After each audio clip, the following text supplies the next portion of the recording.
Bismillahirrahmanirrahim. Assalamualaikum warahmatullahi wabarakatuh. Salam sejahtera untuk saudaraku seiman, walau mungkin tidak seagama, yang mengaku sebagai warga negara Republik Indonesia berdasar Pancasila.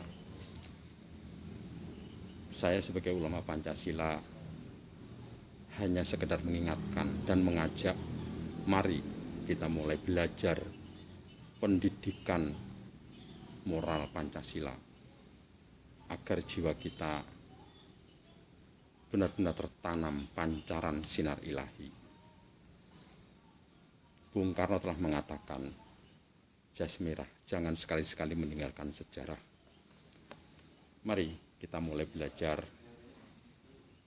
dari sejarah Nabi Muhammad SAW sebagai nabi terakhir, pembawa agama penyempurna dari seluruh agama yang baik sebelumnya.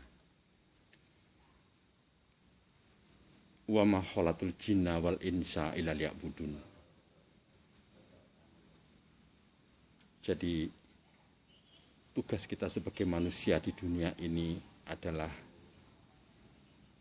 hanya untuk menyembah Allah, Tuhan yang Maha Esa. Jadi selain menyembah Allah itu tidak ada artinya. Tugas pokok kita adalah untuk menyembah Allah, Tuhan yang Maha Esa. Kemudian Nabi Muhammad juga mengatakan, di akhir zaman nanti Islam itu akan terbagi menjadi 73 bagian dan hanya satu yang benar, yaitu Ahlus Sunnah wal Jamaah. Saya sebagai ulama Pancasila hanya ingin menyederhanakan pemahaman-pemahaman tentang keyakinan apapun. Jadi yang dimaksud oleh Nabi Muhammad Ahlus Sunnah wal Jamaah itu adalah yang memakai atau yang bermoral Pancasila. Jadi Nabi Muhammad sebagai nabi terakhir juga mengatakan bahwa umat manusia di dunia ini setelah perang Badar itu yang paling berat adalah perang melawan diri sendiri, yaitu melawan nafsu yang ada di diri kita ini. Yang kita perangi nafsu apa? Yaitu nafsu bahiniyah, sabuiyah, syaitoniyah. Dan yang paling berat itu adalah perang melawan nafsu syaitoniyah. Jadi jangan salah, jangan selalu melihat keluar, tetapi lihatlah diri kita sendiri agar kita menang. Kita tahu dengan kesalahan kita sendiri, bukan kesalahan orang lain. Apa kaitannya semua ini dengan Pancasila? Saya sebagai ulama Pancasila, yaitu ahli bertata kehidupan, bagaimana dengan berdasar pada Pancasila. Sekarang saya ingin mengatakan bahwa Indonesia saat ini yang sudah diberi senjata sakti bernama Pancasila itu sudah salah kaprah dalam menjalankan apa yang dikehendaki oleh para leluhur pendiri bangsa ini.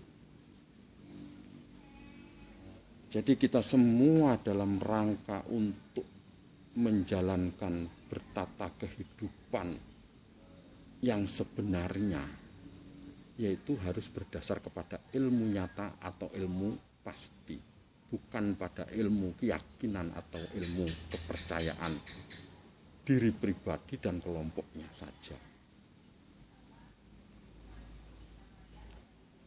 Kembali saya katakan, wa ma khalaqtul jinna wal insa illa liya'budun. Kalau tugas kita ini hanya untuk menyembah Allah, jadi tatanan apapun yang ada di dunia ini tujuannya agar kita itu bisa beribadah dengan baik. Dan sekarang di Indonesia ini untuk menata agar tata kehidupan untuk beribadah baik, ya harus mengikuti tatanan berdasar ilmu nyata yang sudah diberikan oleh para leluhur pendiri bangsa ini bernama Pancasila. Kenapa kok Pancasila yang dipakai saat ini? Karena dari Taurat, Zabur, Injil, kemudian Al-Quran, ini adalah tatanan untuk bagaimana caranya kita bisa mendekatkan diri kepada Tuhan yang Maha Esa. Bukan untuk mengatur tatanan bertata negara, berbangsa, dan bermasyarakat. Nah, kalau untuk menata semua ini, ya pakainya Pancasila. Dan bagaimana untuk mewujudkan Pancasila yang agar benar? Ulama Pancasila yang akan menjelaskan dengan mari belajar bersama. Belajar bersama agar kita bermoral Pancasila. Jadi Bung Karno, Kiai Haji Ahmad Dahlan dan Kiai Hasyim Asy'ari, Tritunggal, Trisakti dan Trimurti ini telah menciptakan senjata sakti, yaitu Pancasila. Sekarang sudah saatnya kita mengikuti apa yang dikehendaki oleh Pancasila. Pemimpin kita, Insinyur Joko Widodo, itu sudah terkodrat untuk memimpin rakyat Indonesia ini agar tatanan berkehidupan, berbangsa dan bernegara itu sesuai berdasar Pancasila. Dan Insinyur Joko Widodo itu akan mengajak ke situ. Jadi mari para elit politik, ya, para elit politik, terutama saat ini yang bernama kami, di situ ada Bapak Amin Rais, yang terhormat Bapak Gatot Nurmantio, Bapak Din Samsudin. Ayolah kita ikutin tatanan berbangsa dan bernegara ini berdasar Pancasila. Tidak usah mengatasnamakan perjuangan demi rakyat. Rakyat Indonesia saat ini yang berhak memimpin adalah presiden terpilih. Ayolah, saya paham tidak semuanya bisa puas karena apa? Pilihannya tidak sesuai. Tapi sekarang kita lihat, Bapak Prabowo sudah mendampingi Bapak Insinyur Joko Widodo dan Bapak Kiai Haji Ma'ruf Amin. Kalau di tatanan untuk berbangsa dan bernegara itu ada umaroh, ulama, ini harus bersinergi demi umat. Umaroh sekarang sudah terpilih Bapak Insinyur Joko Widodo. Ulama ini adalah ahli dalam bidangnya. Sekarang Bapak Insinyur Joko Widodo ini sudah dikelilingi oleh ulama-ulama yang hebat. Ya, ulama tentang pertahanan beliau sudah mempunyai Bapak Prabowo Subianto yang dulu adalah secara politik lawan politik tapi sudah bergabung. Kemudian di dalam keuangan sudah punya Ibu Sri Mulyani. Dan kemudian ulama-ulama yang lain sudah bergabung. Kalau dalam ulama agama Islam sudah jelas, maaf, Bapak Kiai Haji yang mulia Habib Lutfi sudah mendukung beliau. Sekarang kita sudah tidak usah ragu lagi. Saya yakin orang-orang yang sepaham dengan Kiai Haji Lutfi, Kiai Haji Habib Lutfi, itulah orang-orang yang mendukung tentang pemerintah. Dan Bung Karno juga mengatakan bahwa musuh yang lebih berat saat ini, kalau musuhnya dulu kelihatan Belanda, tapi saat ini adalah rakyatnya sendiri. Jadi sekarang kalau ada masyarakat atau rakyat yang tidak sepaham dengan pemerintah, itu loh musuh kita bersama.